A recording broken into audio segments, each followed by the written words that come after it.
Hi, it's Elena here. I hope that you've all really been enjoying the packs, yourselves and the children too.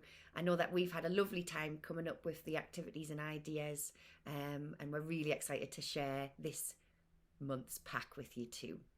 So the theme for this pack is whatever the weather, and the two little activities that I've designed are kind of across the ages. It's just about having a really lovely fun time, and yet whilst there's still that kind of thoughts and feelings and emotions element to it, it's definitely about having lots and lots of fun. So the first activity I'm going to talk about is the fantastic weather game. In your pack you will have received two of these little fans to decorate, for you and your child to decorate, and as you can see on here, I've just popped a little few pictures on. One side though has got the wood on, and then the other side is where the cloth is completely covering it. So if you are drawing onto I would use this side where the cloth's covering the whole thing, otherwise you'll end up on the wood and it might not look as good. And also in that pack you'll receive some rainbow ribbon to be able to make a finish line at the other side of the room, and then some little weather pictures. There's lots of different weather types in there, so you and your child can choose a weather type, pop it down on the floor away from the finish line, and see who can be the first person to waft their weather over the finish line. And but these could also be used as a little discussion points about how these types of weather might make you feel, or you could also think about how think about a memory that might be associated with that type of weather. So a time when you can remember when it was really sunny that you did something, or a time when there was a really bad thunderstorm and how did that make you feel.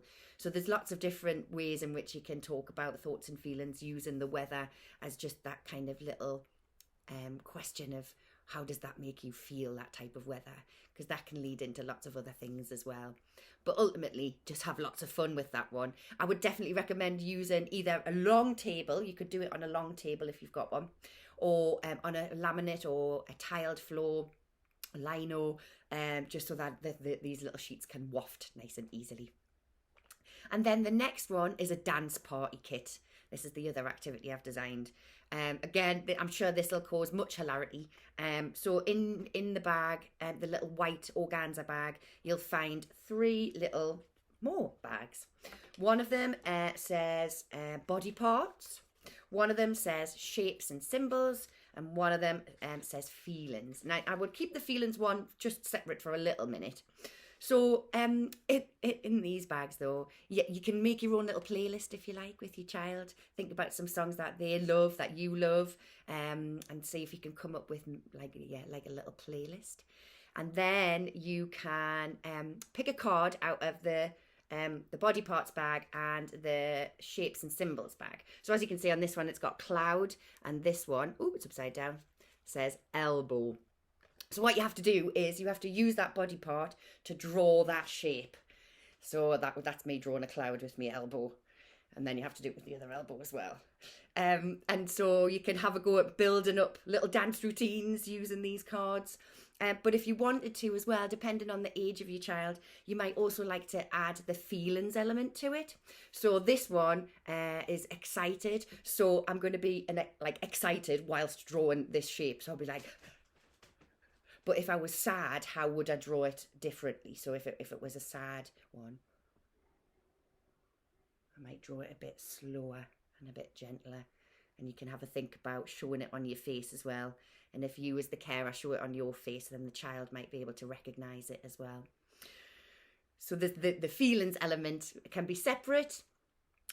You don't have to use that bit if you don't want to. If you just want to have lots of fun, then go for doing the shapes with all the body parts. But if you also wanted to add the feelings element, it's a good way to get children to think about how they show it, how they show feelings in their bodies.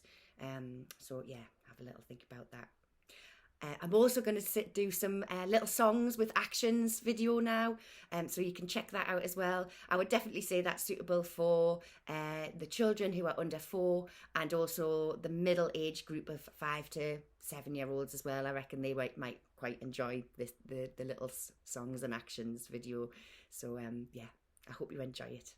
And thanks so much for watching these videos, and it's been an absolute pleasure working as part of this project, and I hope that the children have really enjoyed it and that you have too. Thanks.